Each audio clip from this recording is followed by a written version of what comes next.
Two things, first of all, you know where I'm going to go with the 9% for a start. There is a big difference. Danny Dorling's empirical kind of analysis of 9%.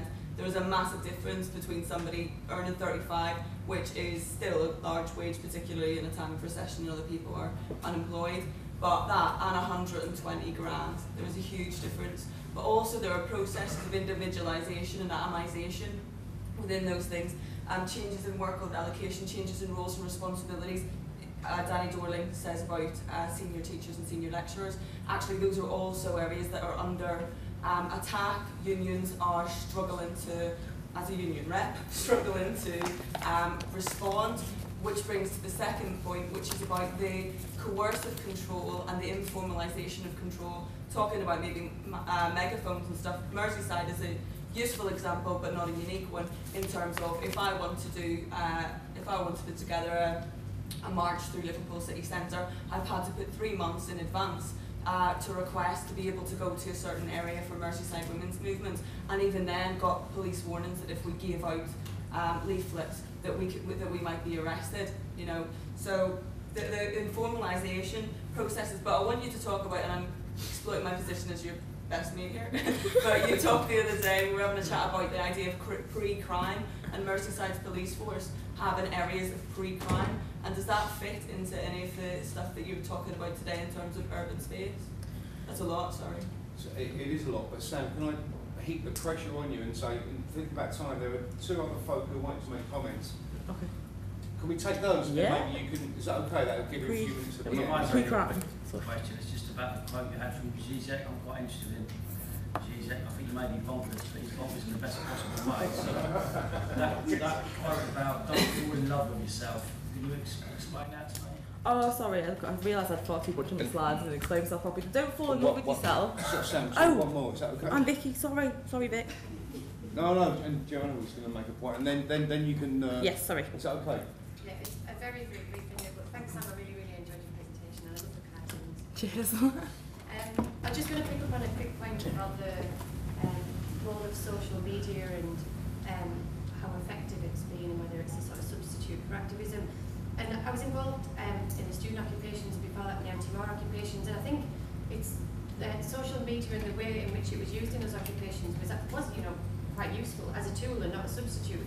And one of the ways, I remember when we occupied at Manchester University, one of the lecture theatres, and within minutes there was a blog put up which was accessible all over the world. There were statements of solidarity coming in from Egypt, from Greece, from Spain.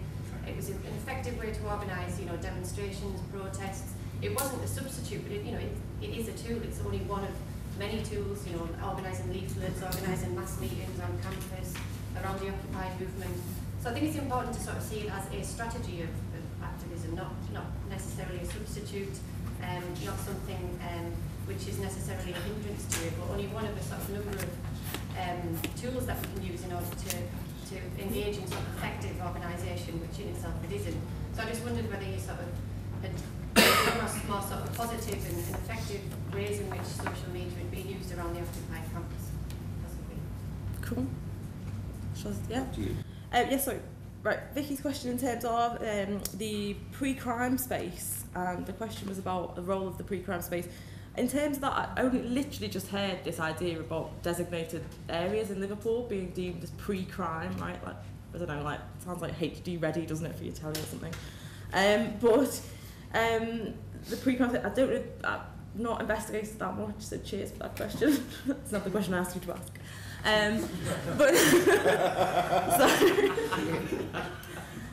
With the pre-crime spaces, but one thing I do know, is about, I went to see a presentation, I was at King's College London not too long ago, and there was a man presenting there, and I wish I could remember his name to credit him for this, but he was talking about increased EU documentation about the pre-terrorist stuff, and that comes into the kind of, if anyone's read The Coming Insurrection by the Invisible Committee. But this whole in general needs to be investigated. The EU legislation that's currently, as I understand, being done is just basically to set it. They're talking about the extreme left threat, which happens to be from Spain, Italy, and Greece, supposedly, which also happens to be places that are in a lot of crisis, compared to maybe some others. And yes, the pre stuff is of extreme danger, and I will investigate it more, absolutely. And then the Zizek stuff, the don't fall in love with yourself. The reason I was using it was because he wrote a piece in one of the early Occupy Wall Street books that came out. And sorry if I wasn't clear enough about what I was using it for, but it was because he was literally talking about, there seems to be, and I don't want to say bad things about Occupy in any way, but there seems to be a feeling of this, it's like the first time ever, yeah? Like the first time we've ever contested, the first time there's ever been any resistance and protest, and it's not, yeah? And I can understand that people who are involved, and I get the feeling myself, you know, it's like it's the first big thing, first global thing, maybe for myself, and stuff, and it's like, from my young years. But what Zizek was saying is just be careful. This is not the first time, and that was my argument about this. I think we should use pre-established theoretical frameworks from which to work and be critical of them, because if we start just erasing histories completely, it's ridiculous. And you could see the erasing of histories has been quite prevalent because, you know, for example, the Occupy Wall Street documents, with that, there was the wording of it at first was "we who were formerly divided by," and there were two women from a BRM community who said, "Whoa, whoa, whoa." There's still a lot of dividing. There's still a lot of oppression. There's like all these inequalities with regards to gender, race, etc. So that's what Zizek was saying, and I can point you in the right direction of the chapter that it was from. It was a really interesting piece. And then the final thing was absolutely in terms of, I don't want to be dismissive of social media. I think it's fantastic. I recently read that Tweets from Taria, and it was just a whole book of tweets about how they'd organise, people putting stuff out there. Fantastic, really interesting book. And so I think exactly what you said, it is a strategy of activism, but I think it's not the responsibility of, but within these activist circles and within Occupy and everything else, very, very much need to make sure that's clear, that it's not the means, do you know what I mean? It's actually part of, it's the strategy, it's not actually, that's what it's all about. So I completely agree, and yes, as with most things, occupiers use social media a lot, and we wouldn't be able to connect globally like we have without it, so I'm definitely not dismissing it by any stretch of the imagination, but we do have to be very careful we don't go into slacktivism like that term. Thank you. We have like a minute left, so, and there are 3 people who want to ask questions. That's fine, right? But I'm going to do something very undemocratic, and I'm going to say we have a question here, a question there, and a question there, or a comment. I don't know what they are, right? I can't read your mind. So if it is a question, then ask the question, and Sam isn't going to answer it because we're going to leave the room, right?